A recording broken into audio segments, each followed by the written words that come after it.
दिसंबर की कड़ाके की ठिठुरा देने वाली ठंड। ऐसे में दिल्ली तक का सफ़र। रात की ट्रेन में सब अपने अपने गर्म लिहाफ में दुबके थे। श्रवण भी अपनी सीट पर बस दुबकने की ही तैयारी कर रहा था।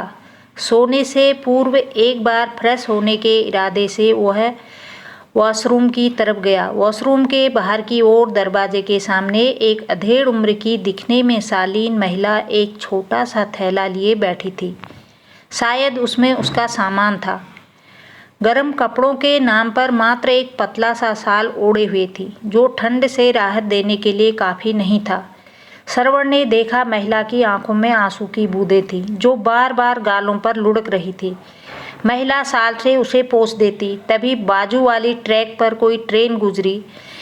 उससे आती हवा में वह महिला सिहर उठी, कँपकँपाकर स्वयं को स्वयं में लपेटने का प्रयास करने लगी।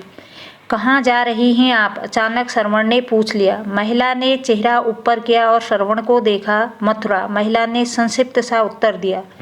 टिकट नहीं लिया? श्रवण ने पूछा। बेटा, अचानक जाना पड़ रहा है, टीसी आएगा तो ले लूँगी, महिला ने आंसू पोंछते हुए कहा। ऐसे अचानक क्यों? इतनी ठंड में आपको रिजर्वेशन कराना चाहिए था।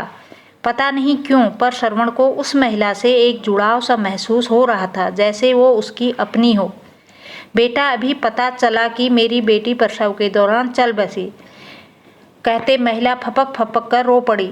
ओहो, तो आप अकेली? परिवार का कोई और सदस्य?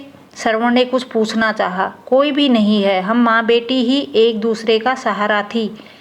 अभी 1 ही साल हुआ बिटिया का ब्याह किया था, महिला सिसकती हुई बोली। इतने में टीसी आ गया।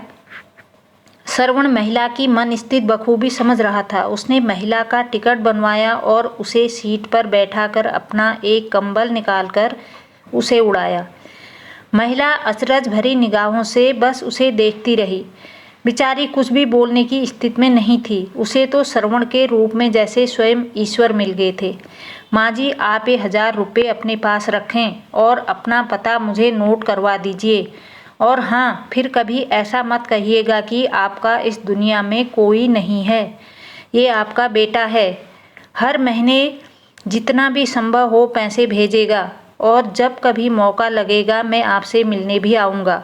माँ जी, मैं आप पर कोई उपकार नहीं कर रहा हूँ, मुझे भी आपके रूप में माँ मिली है, कहकर श्रवण ने महिला के चरण स्पर्श कर लिए।